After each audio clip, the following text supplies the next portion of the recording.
ஒரு சின்ன கிராமத்துல ஒரு முதியவர் தம் பேரனோட வாழ்ந்துகிட்டு இருந்தாரு. அவரு மண்பானைகள் செய்யற தொழில செய்துகிட்டு இருந்தாரு. அவரு ரொம்ப ஏழ்மையான நிலைமையில இருந்தாலும் அவர் செய்யற மண் பாத்திரங்கள் அவ்வளவு நேர்த்தியா இருக்கும். அந்த கிராமத்துல இருக்கிறவங்களும் வெளியூர்ல இருக்கிறவங்களும் கூட வந்து அந்த பெரியவர்கிட்ட மண் பாத்திரங்களை வாங்கிட்டு போவாங்க. என்னதான் தொழில் நல்லா நடந்துகிட்டு இருந்தாலும் பேரனுக்கு தன்னுடைய தாத்தா இவ்வளவு கஷ்டப்பட்டு மண்ணுல வேலை செய்யறதுல விருப்பம் இல்ல. தாத்தா, இந்த ஊர்ல எல்லாரும் பெரிய பெரிய வியாபாரம் எல்லாம் செய்றாங்க. நாம மட்டும் ஏன் இன்னும் களிமண்ணோட மல்லு கட்டிக்கிட்டு இருக்கோம் அப்படின்னு அடிக்கடி கேட்பான் அவன். அதுக்கு அவங்க தாத்தா, அப்பா, இது நம்ம குல தொழில்பா. அத்தோட எனக்கு நல்லா தெரிஞ்ச தொழிலும் இதுதான் அப்படின்னு சொல்லுவாரு. அதை கேட்டு அவரோட பேரன், தாத்தா, நான் நல்லா படிச்சு வேற தொழில் தான் செய்வேன், இந்த தொழில் செய்ய மாட்டேன் அப்படின்னு சொல்லுவான். அந்த சமயத்துல அந்த கிராமத்துல ஒரு போட்டி வச்சாங்க. கிராமத்து தலைவர் மக்களை எல்லாம் கூப்பிட்டு ஒரு சவாலை பத்தி சொன்னாரு. யார் ஒருத்தர் இந்த ஊர் குளத்து தண்ணீரை ஒரு சொட்டு தண்ணீர் கூட சிந்தாம ஒரு மைல் தொலைவில் இருக்கிற கோயிலுக்கு கொண்டு வர்றாங்களோ அவங்களுக்கு 10 தங்க காசுகள் பரிசா கிடைக்கும்னு சொன்னாரு. அந்த சவாலை கேட்டதும் பேரனுக்கு ஒரே உற்சாகம். தாத்தா, இந்த போட்டியில நான் கலந்துக்க போறேன். இதுல மட்டும் நான் ஜெயிச்சேன்னா நம்ம தலையெழுத்தே மாறி போகும். நான் எப்படியாவது ஜெயிச்சிருவேன் அப்படின்னு சொன்னான். போட்டி நாளும் வந்தது. ஊர்ல இருந்த எல்லாரும் விலை உயர்ந்த வெள்ளி குடங்களையும் செம்பு குடங்களையும் பித்தளை குடங்களையும் எடுத்துட்டு வந்தாங்க. தாத்தாவோட பேரன் ஓடி போய் அவங்க தாத்தா செய்த ஒரு சாதாரண மண் குடத்தை எடுத்துட்டு வந்தான். அப்போ போட்டிக்கு வந்திருந்த ஒரு சிலர் அவனை பார்த்து சிரிச்சாங்க. நீ வழியில இந்த குடத்தை கீழே போட்டு தண்ணீரோட உடைக்க போற அப்படின்னு சொன்னாங்க. ஆனா அதையெல்லாம் கேட்டு அந்த பேரன் மனம் தளர்ந்து போகல. குளத்துல போய் மெதுவா அவனுடைய மண் குடத்துல தண்ணீரை நிரப்புனான். கோயிலை நோக்கி நடக்க ஆரம்பிச்சான். வெள்ளி பித்தளை மண் குடங்கள்லாம் ரொம்ப வழவழப்பா இருந்ததால தண்ணீர் தழும்பும் போது பிடிமானம் இல்லாம நிறைய தண்ணீர் கீழே சிந்திச்சு. அதனால பலரும் பாதியிலேயே தோத்து போட்டியை விட்டு வெளியே போயிட்டாங்க. ஆனா பேரன் அந்த மண் குடத்துல கொஞ்சம் கூட தண்ணீர் சிந்தாம மெதுவா நிதானமா நடந்து வெற்றிக்கான இலக்க முதல்ல அடைஞ்சான். அவனுக்கு போட்டியில ஜெயிச்சதுக்காக தங்க காசுகள் பரிசா கிடைச்சது. அதை பார்த்து ஊர் மக்கள் எல்லாரும் ஆச்சரியப்பட்டாங்க. உன்னால மட்டும் எப்படி சிந்தாம தண்ணீரை கொண்டு வர முடிஞ்சது அப்படின்னு கேட்டாங்க. உடனே பேரன் தன் தாத்தாவை திரும்பி பார்த்தான். தாத்தா சொன்னாரு, விலை உயர்ந்த உலோக பாத்திரங்கள் வெளியில பளபளப்பா இருக்கும், ஆனா உள்ள பிடிமானம் இருக்காது. ஆனா இந்த மண்பானை கரடு முரடா தெரிஞ்சாலும் அது தண்ணீரை தன்னோட இறுக பிடிச்சுக்கும். மண்ணுக்கு தான் மத்த எல்லாத்தையும் தாங்குற குணம் உண்டு. அதனால மற்ற குடங்களை போல மண் குடம் அதிகமா தழும்பாது. அதனால தான் என் பேரை இந்த போட்டியில ஜெயிக்க முடிஞ்சுது அப்படின்னு சொன்னாரு. அப்போதான் பேரனுக்கு புரிஞ்சுது, வெளித்தோற்றத்தை பார்த்து எதையும் எடை போடக்கூடாதுன்னு. அன்னையிலிருந்து அவன் தன் தாத்தாவோட வேலையையும் அந்த எளிமையான வாழ்க்கையையும் பெருமையா நினைக்க ஆரம்பிச்சான்.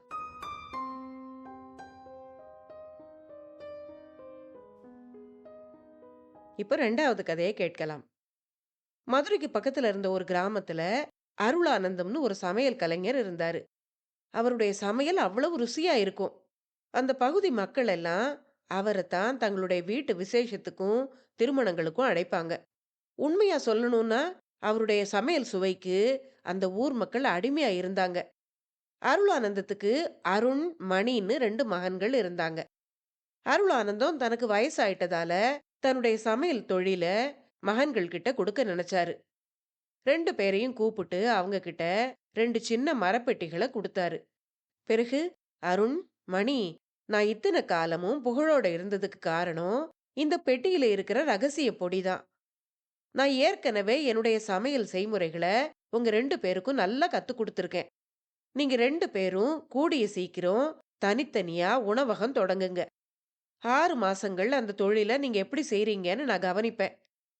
6 மாசம் முடிவுல யாரு சிறப்பா செய்றீங்களோ அவங்களுக்கு தான் நம்முடைய பரம்பரை சொத்துக்களை நான் கொடுக்க போறேன் அப்படின்னு சொன்னாரு.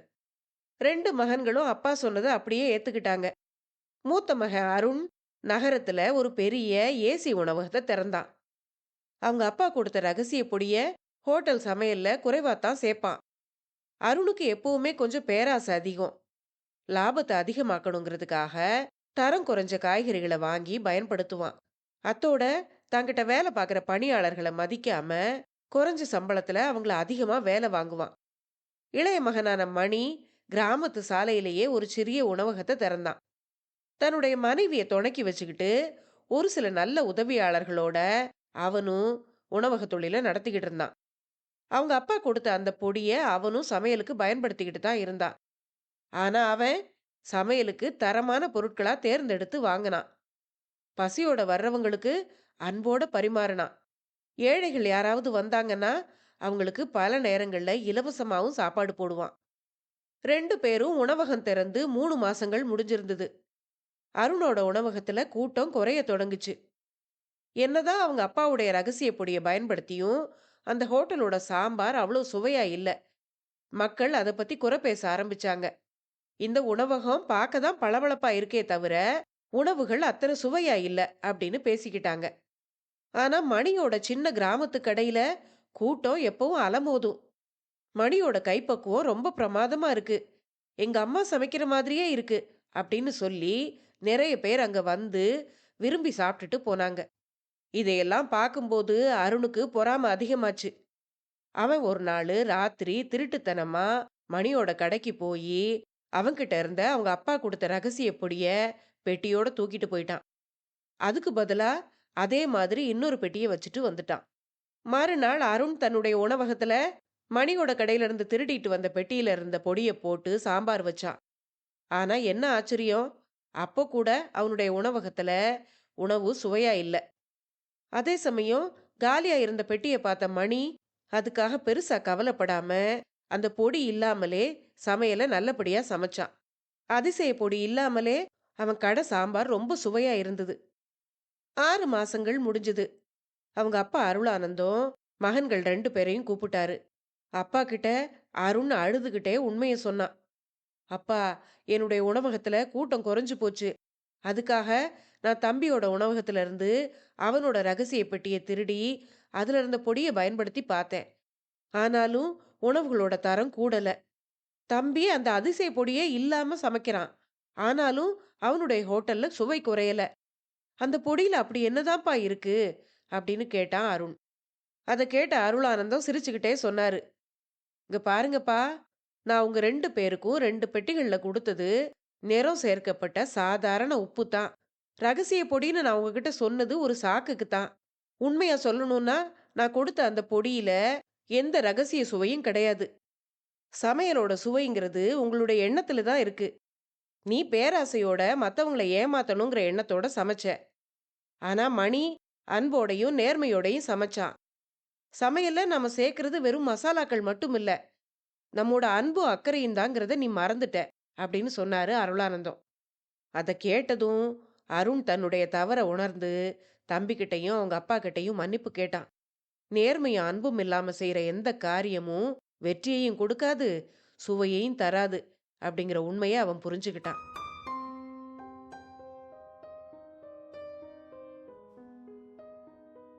இப்போ 3வது கதையை கேட்கலாம். ஒரு சின்ன கிராமத்துல 10 வயசு லீலா தான் பாட்டியோட ஒரு குடிசையில வாழ்ந்துகிட்டு இருந்தா. அவங்களுக்கு சொந்தமா 1 ஏக்கர் வறண்ட நிலம் மட்டும்தான் இருந்தது.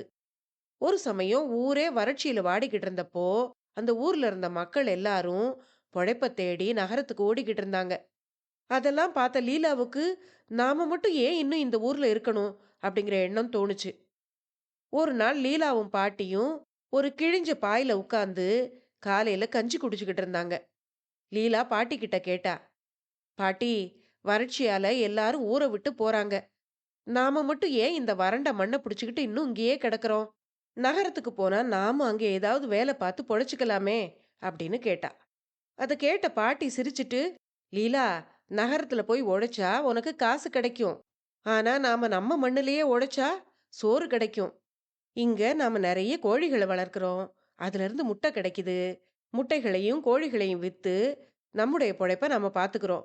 ஆனா நகரத்துக்கு போனா நாம யாருக்கிட்டையாவது போய் கூலி வேலை தான் செய்யணும். நம்ம சொந்த உழைப்புல வாழ்றதை விட கூலி வேலை செய்து வாழ்றதுல அவ்வளவு நிம்மதி கிடைக்காது அப்படின்னு சொன்னா பாட்டி. பாட்டி என்னதான் சொன்னாலும் லீலாவுக்கு அது புரியல. அவளுக்கு அந்த ஊரும், அங்க இருந்த வறுமையையும் பார்க்க பார்க்க வெறுப்பா இருந்தது. ஒரு நாள் அவங்க வீட்டு வழியா வந்த ஒரு நிலத்தரகர் பாட்டிக்கிட்ட வந்து, "பாட்டி, தண்ணீர் இல்லாம நிலமெல்லாம் வறண்டு போய்க்கிட்டு இருக்கு. நீங்க இந்த நிலத்த எனக்கு குடுத்துருங்க. அதுக்கு பதிலா உங்களுக்கு கிடைக்கிற பணத்த வச்சு, நீங்க நகரத்துல ஒரு சிறிய வீடு கூட வாங்கிக்கலாம்." அப்படின்னு சொன்னாரு. அவர் சொன்னத கேட்டதும் லீலா ஆவலோட பாட்டியோட முகத்த பார்த்தா. பாட்டி அந்த நிலத்தரகர்கிட்ட, "ஐயா, இந்த நிலத்துல என் முன்னோர்களோட வேர் இருக்கு. இந்த நிலத்த நான் யாருக்கும் விக்கப் போறதில்ல." அப்படின்னு சொல்லி அவர திருப்பி அனுப்பிட்டா. தரகர் போனதும் லீலா அழுது ஆர்ப்பாட்டம் பண்ணா. "நமக்கு இங்க குடிக்க கூட சரியா தண்ணி கிடைக்க மாட்டேங்குது. இந்த மண்ணு மட்டும் எதுக்காக?" அப்படின்னு கத்துனா.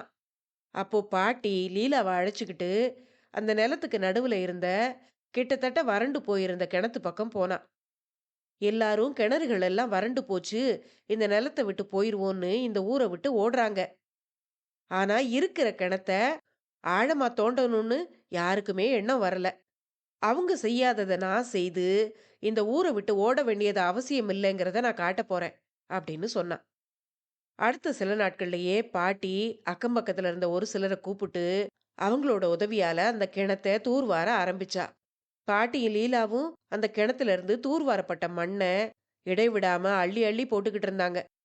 மண்ண அள்ளி அள்ளி பாட்டியோட கைகள்ல ரத்தமே கசிய ஆரம்பிச்சிருச்சு. அத பார்த்து லீலாவுடைய முகம் கருத்து போச்சு. அப்போ பாட்டி சொன்னா, "வாழ்க்கையில கஷ்டம் வரும்போது இடத்த மாத்துறது தீர்வு இல்ல. நம்முடைய முயற்சியோட ஆழத்த மாத்துறது தான் தீர்வு." அப்படின்னு சொன்னா. 3வது நாள் கிணத்தோட அடியில ஈரம் கசிய ஆரம்பிச்சுது.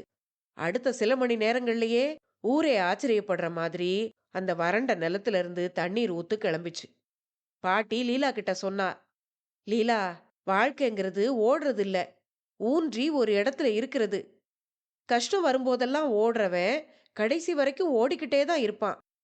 ஆனா கஷ்டத்தை எதிர்த்து நின்னு ஆழமா தோன்றவன் தான் தன்னுடைய சொந்த மண்ணுல ராஜாவ போல வாழ்வான்." பாட்டி சொன்னதை கேட்டு லீலாவுக்கும் ஏதோ புரியுற மாதிரி இருந்தது. நகரத்துல கிடைக்கிற ஆடம்பரத்தை விட தன்னுடைய உழைப்பால வந்த அந்த ஒரு சொட்டு தண்ணீர் எவ்வளவு இனிமையானது அப்படிங்கிறத லீலா அன்னைக்கு உணர்ந்தா. இன்னைக்கு நீங்க கேட்ட கதைகள்ல எந்த கதை உங்களுக்கு பிடிச்சிருந்ததுன்னு மறக்காம கமெண்ட்ல சொல்லுங்க. அத்தோட சேனலுக்கு புதுசா வந்திருந்தீங்கன்னா கட்டாயம் சேனலை சப்ஸ்கிரைப் பண்ணிக்கங்க.